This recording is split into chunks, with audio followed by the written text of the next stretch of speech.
Okay, so we're now on the topic of liquid-liquid extraction, or simply known as extraction.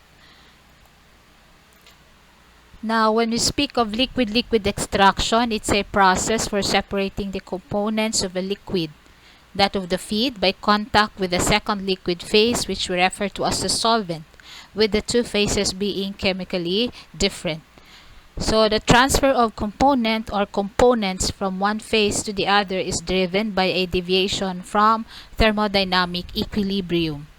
Now, separation is according to the difference in physical and chemical properties, such as differences in polarity and the hydrophobic or hydrophilic character of each phases. Now, in the process of extraction, it produces a solvent-rich stream we call the extract that carries the component of interest, and we have the extracted feed stream we call the raffinate. So the raffinate here is the byproduct. Now, as to specific applications of extraction, so we have the removal of acetic acid from water using an organic solvent.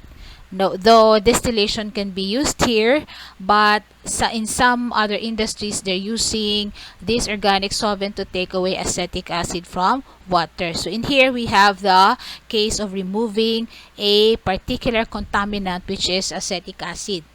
Now, it could also be used in the removal of high molecular weight fatty acids from vegetable oil. Now, this time still using an organic solvent, which is propane. Though again, in here, we can use high vacuum distillation as an option. Now, the thing with high vacuum distillation is this is a very energy intensive process. So in terms of economy, this might be something to consider. So in here, we're trying to recover a particular desired component, which is the high molecular weight fatty acid. Now, separating penicillin from a complex fermentation mixture is also using extraction. Now, in here, we are also recovering a desired component, which is penicillin. Now, in the case of mining and processing of the metal ores, so metal separation of aqueous solutions of copper iron, uranium vanadium, and tantalum columbium mixture helps us to eliminate the contaminants or the unnecessary substances, or rather materials, in the solution or in the mix of this particular metal. So if we want only to take away the desired metal from the mixture, we can use liquid-liquid extraction. So again, we're trying to remove contaminants from the metal mixture or the tandem of metal that we wish to remove from the mixture. Now, there are two main classes of solvent extraction equipment. So we have the simplest here, the first one, which is a simple vessel which has an agitator, just to ensure that everything inside the vessel is homogenized at any particular point, at any particular time. Or vessels in which there are mixing and at the same time flow of fluids in series. So we can have only one, which has a simple agitator, and we can have several of these in series. Now, let's define first the terms that might be encountered when we talk about extraction. So when we speak of the feed, it is the solution that contains the component of or components to be separated. And this feed is composed of the carrier solvent or the feed solvent and the solute. So the solute is the one we are interested in. And it is usually, most of the time, the minor component in the feed. The other one, the one that dissolves the solute, is the carrier solvent. So the major liquid component or components in the feed. Then we have also the extraction solvent, or what we call the separating agent. Now, this is the immiscible or partially miscible liquid that we add to the process to create a second liquid phase for the purpose of extracting one or more solutes from the feed. Now, our separating agent can be comprised of the extractant dissolved in a liquid diluent. So the extractant is really the one responsible for taking out the solute from our feed, and comparable to the carrier solvent in the feed, we have the liquid diluent in which it is diluted into. Now, there could be a third component that could be added, we call a modifier, which is actually increasing the solubility or enhances the solubility of the extractant, or otherwise enhance the effectiveness of the extractant. So, it probably increases, or since it enhances the effectiveness of the extractant, then it also enhances the recovery capacity of your extractant to take out the solute from the feed. So that's our diluent, or rather that's our modifier. Now, to continue with the definition of terms, we have here the definition as based on liquid extraction, the theoretical or equilibrium stage. So, it is a device or a combination of devices that accomplishes the effect of intimately mixing two liquid phases until equilibrium concentrations are reached. Then after that, physically separating the two phases follows into separate clear layers. Now, we also have what we call as the separation factor. This one is analogous to relative volatility in the topic or in the unit operation process distillation. Now, you can read more on the topic of the separation factor on equation, or rather on section 15-23 of your handbook. Now, we also have what we call as the partition ratio, the distribution constant, or the distribution coefficient. All mean the same and is represented by capital letter K. Now, this refers to the solute concentration in the extract phase divided by that in the raffinate phase after equilibrium is attained in a single stage of contacting.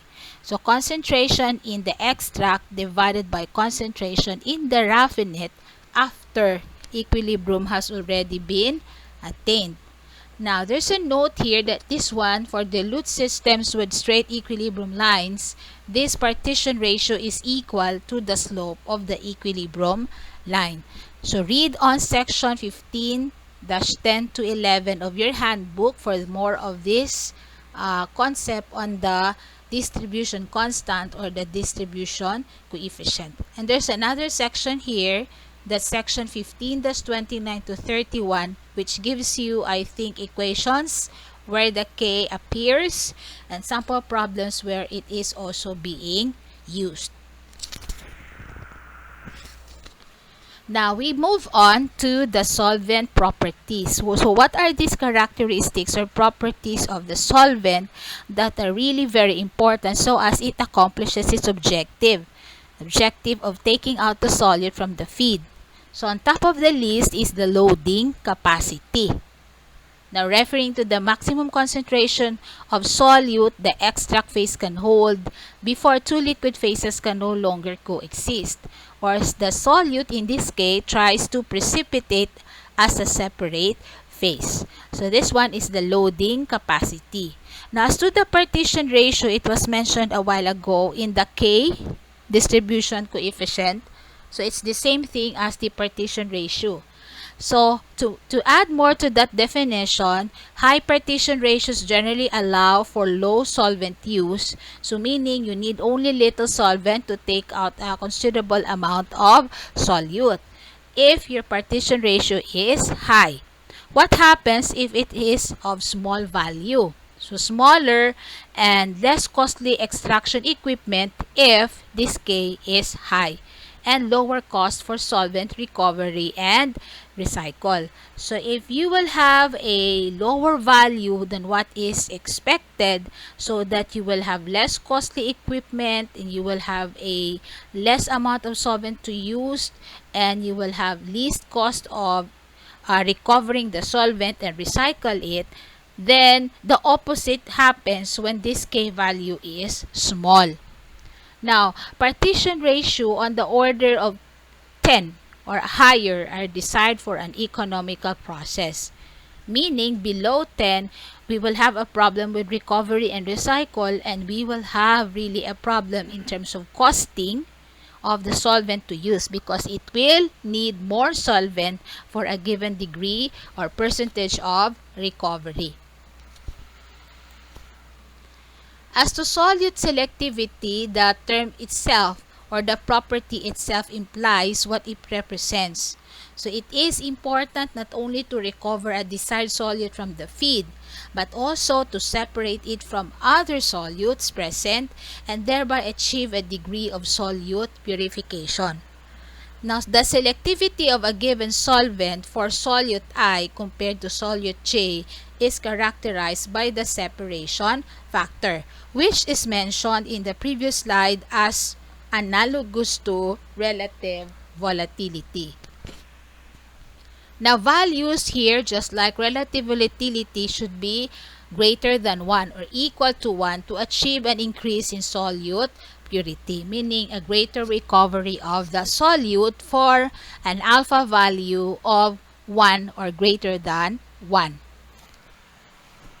Now, as to mutual solubility, this has something to do with low liquid-liquid mutual solubility between feed and solvent phases. And this is desirable because it reduces the separation requirements for removing solvents from the extract and the raffinate streams. So, mutual solubility. Now, stability, on the other hand, allows your solvent to have little tendency, or this speaks of our solvent having little tendency to react with the product solute and form unwanted byproducts, causing a loss in yield. Or simply put, it should never, referring to the solvent, it should never react with the solute. It should only take out the solute from the mixture, the liquid phase, but it should never react. Also, it should not react with feed components or degrade to undesirable contaminants that cause development of undesirable odors or color over time, and even cause difficulty achieving desired product purity or accumulate in the process because they are difficult to purge. In terms of viscosity, low viscosity is preferred since higher viscosity generally increases mass transfer resistance and liquid-liquid phase separation would be difficult. So meaning, viscosity should decrease so that we will have less mass resistance during the transfer of solute from the feed. An extraction process can be operated at an elevated temperature, meaning we increase the operating temperature where viscosity could be lowered. That is in case if the viscosity is high, for better mass transfer performance even when this results in a lower partition ratio. So increase the temperature so that our feed would be not too viscous, because if it's viscous, there would be larger or a great amount of mass transfer resistance. Recoverability, so our solvent should be recovered or could be recovered. That way it can be reused. Otherwise, its cost would be very high. So that's the economical recovery of the solvent from the extract and raffinate is critical to commercialization or commercial success. Now, this density difference is also very important, just like viscosity. So, in terms of density difference, a density difference between solvent and feed phases on the order of 0.1 to 0.3 gram per ml is preferred. So, meaning the density between the solvent and the feed phases should differ from each other from 0.1 to 0.3 gram per ml. A value that is too low, meaning less than 0.1, makes for poor or slow liquid-liquid phase separation and may require the use of a centrifuge. So as the solid will settle, you need to have your solvent with a solute be centrifuged so that one will settle and the other one could be easily decanted. And that is the clear liquid on top. What about if the value is greater than 0.3? A value that is too high makes it difficult to build high dispersed droplet population density for good mass transfer. And that is, it is difficult to mix the two phases together and maintain high hold up of the dispersed phase within the extractor. But this depends on the viscosity of the continuous phase. Now, safety. So solvents with low potential for fire and reactive chemistry hazards are preferred as inherently safe solvents. So as much as possible, our solvent should be non-reactive or should not be, shall I say, readily reactive to other chemicals. Now, interfacial tension. So we have a ceiling, a range of value for density, and even for interfacial tension we have. So preferred values for interfacial tension should be 5 to 25 dyne per centimeter. This is the interfacial tension between the feed phase and the extraction solvent. Systems with low values, meaning lower than 5, so it could be 4. Systems with lower values easily emulsify. So when we speak of emulsify, the solution forms a colloidal suspension. It's really difficult to separate the, shall I say, indefinitely suspended solids in your solution because it's already colloidal in nature. Now, how about if it's higher than 25 dyne per centimeters? So, for systems with higher values, dispersed droplets tend to coalesce, they group together, resulting in low interfacial area, so a less interfacial exposed area, and poor mass transfer performance. Unless, so this could be remedied using a mechanical agitation system. That is if the interfacial tension is higher than 25 dyne per centimeter. Now, industrial hygiene requires that solvents should have low mammalian toxicity and good warming properties. So, it should not be toxic to mammals, just like us. So, low toxicity and low thermal absorption rate reduce the potential for injury through acute exposure. Then, freezing point. So, I think this one would really be very relevant or with essence in countries where we have the snow. So, solvents that are liquids at all anticipated ambient temperatures are desirable since they avoid the need for freeze protection and or thawing of frozen solvent prior to use. So, our solvents should not easily get frozen. Otherwise, there's a need for us to have them thawed or have them protected from freezing. That way, it would easily be usable. Multiple uses has something to do with making most of the money that we spent in buying the solvent. So, for example, the solvent has been used already, and in terms of its capacity to absorb, it's not anymore as efficient as if it were unused. Then it could also be used for other purposes. That way, we can capitalize on its cost. So, it is desirable to use as the extraction solvent a material that can serve a number of purposes in the manufacturing. Now, equally important, the last solvent property is the environmental requirement. So, solvent must have physical or chemical properties that allow effective control of emissions from vents and other discharge streams. So, the emissions of this of the solvent should be easily traceable or could be easily controlled in our discharge streams so as to comply with environmental regulations. So, preferred properties include low aquatic toxicity that has something to do with problems in the environment, in bodies of water, and low potential for fugitive emissions from leaks or spills. So, meaning it would be easier to, shall I say, find a particular solvent that has accidentally been leaked through a stream. So it's not something, or we should not consider it as a fugitive emission.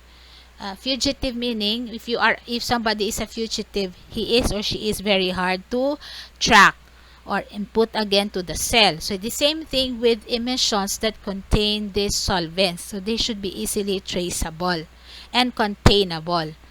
Now, it is also desirable for a solvent to have low photoreactivity in the atmosphere and be biodegradable so that it does not persist in the environment. All of this in the objective of sustainability and environmental protection or preservation. Now, we have also, by the way, to consider the materials of construction of our equipment. It is desirable for a solvent to allow the use of common, relatively inexpensive materials of construction at moderate temperatures and pressure. I think it's a given. Availability is also something, and its cost. So solvents should be readily available at reasonable cost. Now, considerations include the initial field cost, the investment costs associated with maintaining a solvent inventory. So we should always have a solvent in inventory, and as well as the cost of makeup solvent. So the cost of having to recover the used solvent. So all of these properties can be read from section 15-11 to 13 of your handbook. Now, as to equilibrium relations, this time the phases have sometimes three components. Components A, B, and C. Now, these components A, B, and C is already present in the bulk phase coming from the contacting of the two liquid phases. So, one of these is the solvent, the C. One is the solute, the A. And B is the inert part, inert to both A and C. So, our variables here that affect our recovery is still temperature, pressure, and concentration. And if we have a three-component bulk phase, then we assume that our concentration, if we add all the concentration in this particular bulk phase, the sum should be equal to 1. Now, in liquid-liquid extraction, we make use of the equilibrium triangular diagram or equilibrium triangular diagram. So, if you would be asked how to find how to read out the concentration at a certain point in the diagram, know that the base here represents the inert component. Now, this side on the right is the concentration of the solvent C. This one on the left, the side on the left, is the concentration of solute A. So the point M here, the bulk phase represented here as point M, has for B equal to 0.4, has for C equal to 0.4, and has for A equal to 0.4. So this is how we read the components. And by the way, class, as for B, rather, it's not equal to 0.4, but we measure B parallel to the side of the triangle. So that should be 0.2. 0.2 for B, 0.4 for C, and 0.4 also for A. That makes it 1.0 for A, B, and C. Now, if we don't have this diagram to use, a triangular equilibrium diagram, we can also have it in the form of a table. So you have here the concentration of the solute in the case of the acetone water methyl isobutyl ketone bulk phase. Acetone is the solute, which is A, water is the B, and C is the methyl isobutyl ketone, or the MIK, or the MIBK in some texts. Now, if we use this table, we will have a triangular diagram and a rectangular diagram that is paired to represent the relationship between X and Y. And that particular diagram is this. In the rectangular diagram below, what you have plotted is XA against YA. XA or rather the horizontal layer is the concentration of the raffinate layer. The vertical axis here represents the ether layer, or in this case, the concentration of the solvent. So again, this is XA representing concentration of solute A in the raffinate, and this is the extract or the solvent which has already the composition of A expressed as XA. YA. So this is XA, this is YA. What we have here on top is a relationship between XA and the mass fraction C. So where do we get it? In the table, we only use the MIK and the acetone column. So we have here the acetone, and this is the MIK in that sense. If we have the two values plotted, it would be this particular curve. The lower part of the curve gives you the raffinate layer composition. The upper part of the curve gives you the extract layer composition. So the table that you have here is actually these two. The last two columns is for the rectangle here at the bottom, and the first column is for the MIK acetone phase, referring to their composition. And that would be our equilibrium data reflected on a rectangular coordinate system. Now, if we have a case of a partiable miscible components, it could be something like this. Our diagram would look something like this. This is the tie line that connects A and B. We have here the one-phase region, and we have here the two-phase region. And we call this line the equilibrium tie line. You can find this illustration also in section 15-26, figure 15-18 of your handbook. That's for partially miscible components. Okay, partially miscible. This one is for partially miscible liquid pairs. Here, the components are the ones that are partially miscible. In here, it's the solvent pairs that are partially miscible. So, BC and AC. So, solute in your solvent and solvent in the feed into your solvent again.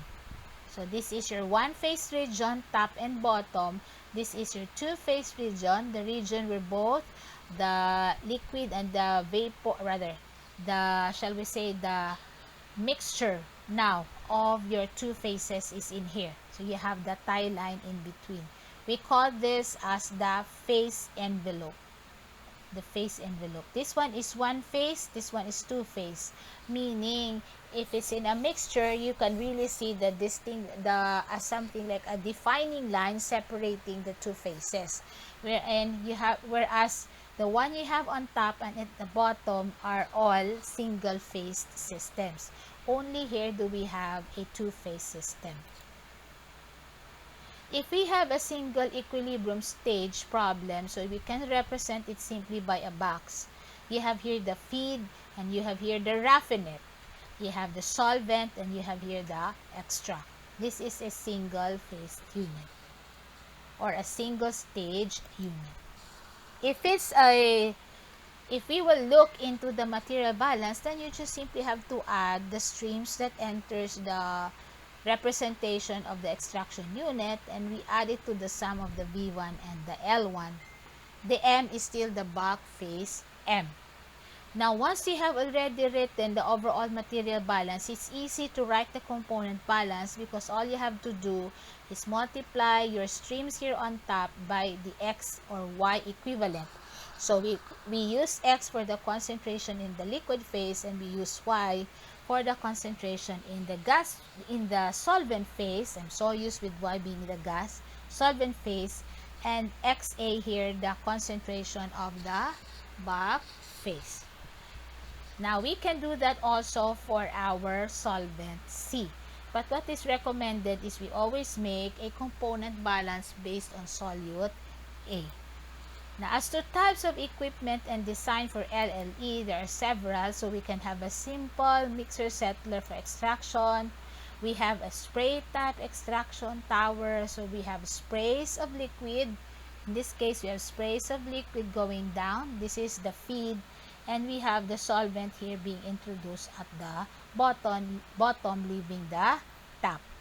So we have the heavy liquid or the phase introduced on top, leaving here at the bottom, and we have the solvent introduced here at the bottom and leaving here on top, carrying with it the solute. Now, the spray type extraction tower is used when a rapid, irreversible chemical reaction occurs, such as neutralization of waste acids. However, these towers are only short or small because it has only 1 or 2 stages. So, low cost but rarely used because of this. Now, we can also have packed extraction tower, which is of course a given that it will be more efficient. Used when only a few stages is needed and interfacial tension is just around 10 dyne per centimeter.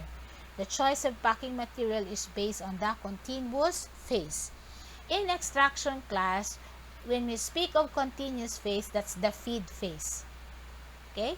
Uses preferably random packing, this pack tower over structured packing, just like in gas absorption or stripping. Now, we have a new term here. Instead of HETP, the height equivalent to one theoretical plate, this one is height equivalent to a theoretical stage. This is greater in mechanically agitated towers. Now, if we have flooding in pack towers in the process gas absorption or stripping, we also have a problem with flooding in extraction columns.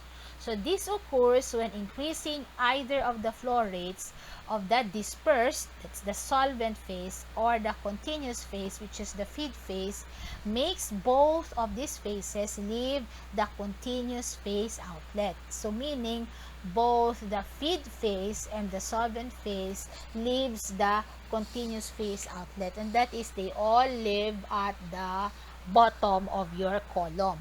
If that is the case, you have flooding in your column already. It is recommended that the design flow rates be set at 50% of flooding condition based on the flooding correlation, just like gas absorption or stripping. Now, in terms of the flooding correlation diagram, so this one is a sample of that diagram taken from John Copley's. So you have on the abscissa, the X value, the VC and the VD, the rho C, the A, and the mu C. The subscript C refers to the properties of the continuous phase, and that's your feed. The D, the subscript D, refers to the property of the dispersed phase. Now, if you have this one, the value already of the X, you just go up until you reach this line and read the corresponding value here on the other side. From here, you'll be able to get the interfacial tension. From the value that you have read here on the vertical axis, rather, you'll be able to solve for this value. Rather, you'll be able to read this value.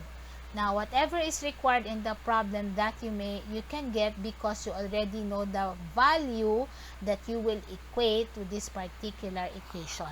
So, depending. Now, we will also be using in this case this one is for the pack absorption tower design. We have another design like this for the table that it could be found in John Copley's, which is this. Typical performance for several types of commercial extraction tower. So you have the type of tower here, extraction tower, and we have here the corresponding height of equilibrium stage. This is the data that we're getting from this table, and this is taken from John Copley's. Please look for an equivalent of this in the handbook. Now, what is also good about this table, aside from this one, you could see that the capacity of combined streams, more or less for a given type of tower, is already specified here. So if you have a tray tower that the sum of VD plus VC is like this, 15 minus 75, it gives a height of equilibrium stage equivalent to 3 to 6 meters. By the way, what we do with this is we add the lower and the upper value of this range or interval and divide it by 2. And that should be the expected height of your packing tower for it to be considered as one equilibrium stage. So this is that table that we use.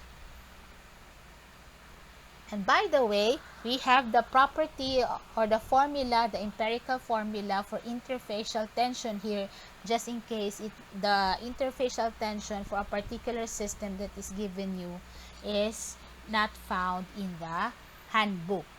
So this particular equation holds when value of the argument of the Ln function is on the range of 0.0004 to 0.30. Below this value and beyond 0.30, the equation will not hold anymore because there will be a problem posted by the Ln function, which has these terms to add and the mean of these two added to these two.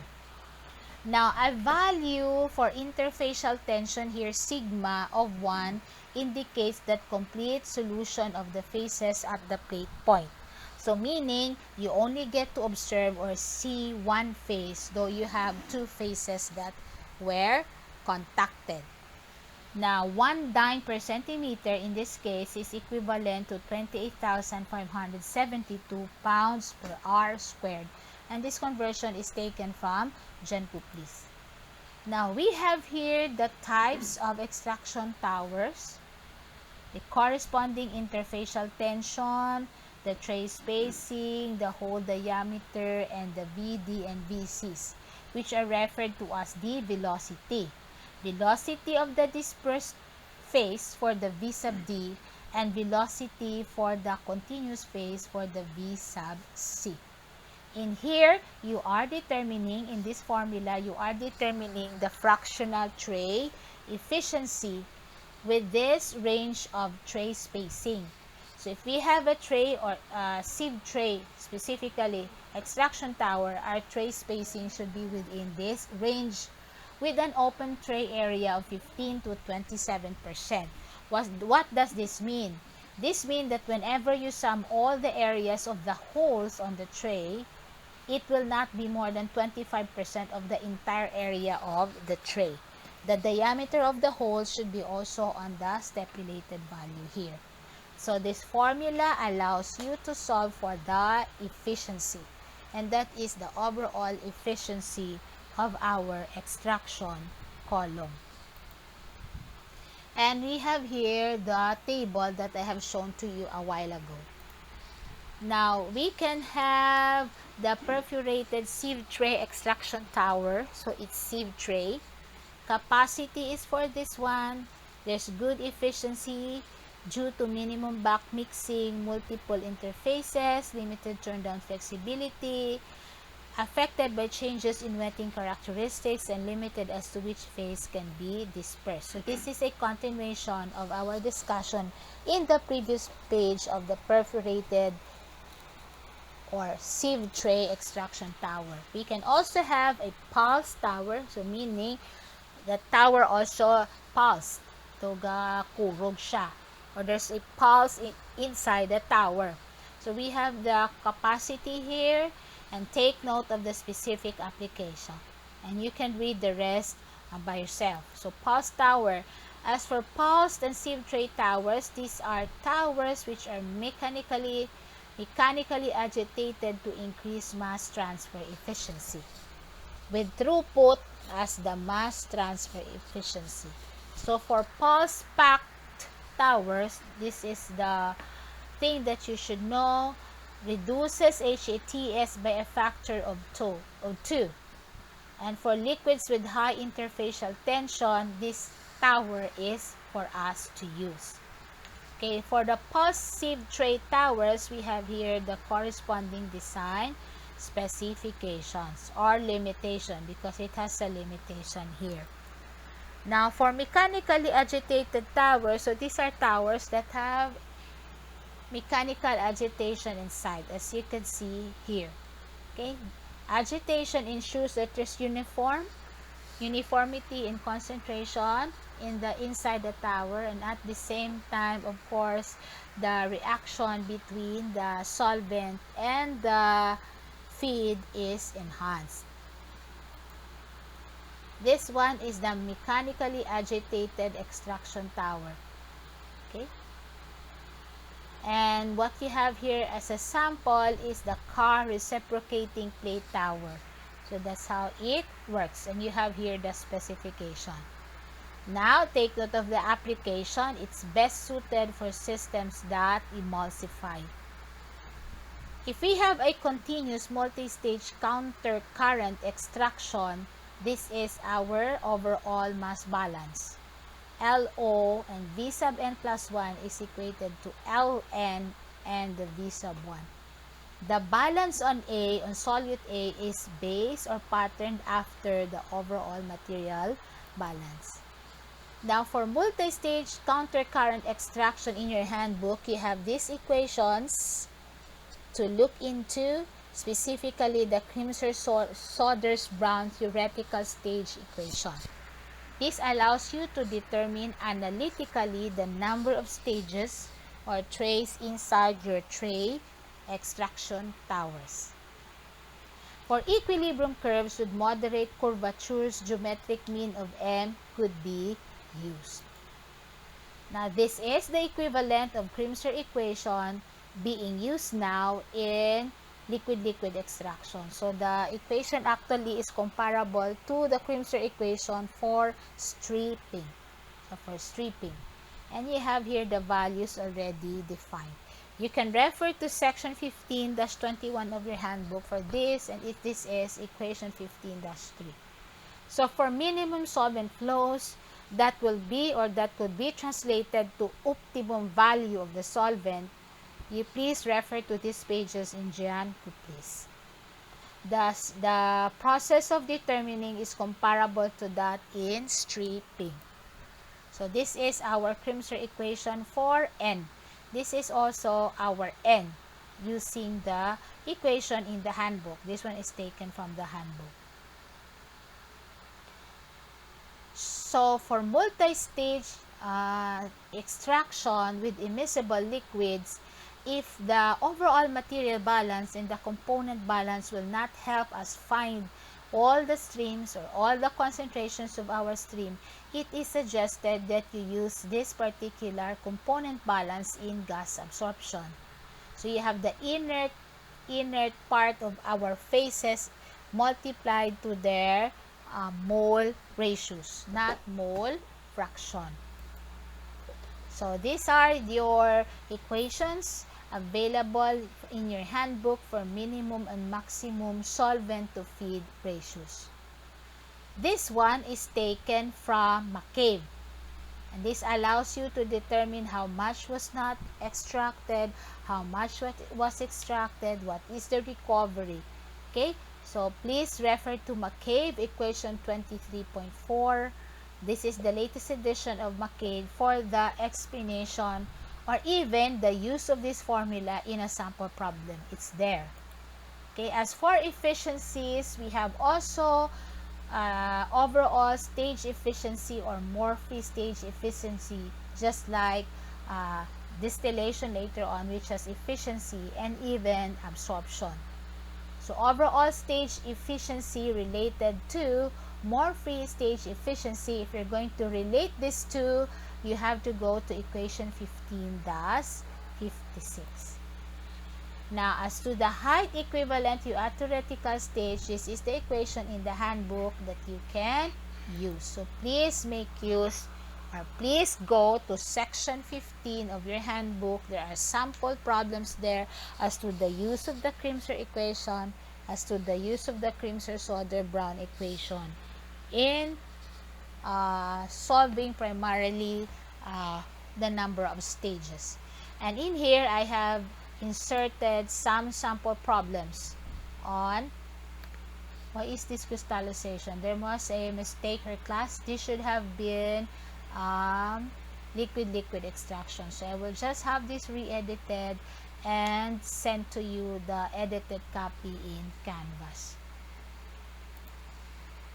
And that's it for liquid extraction. So wait for the recorded video of this. I will have this particular part edited as to the inserted file for liquid extraction.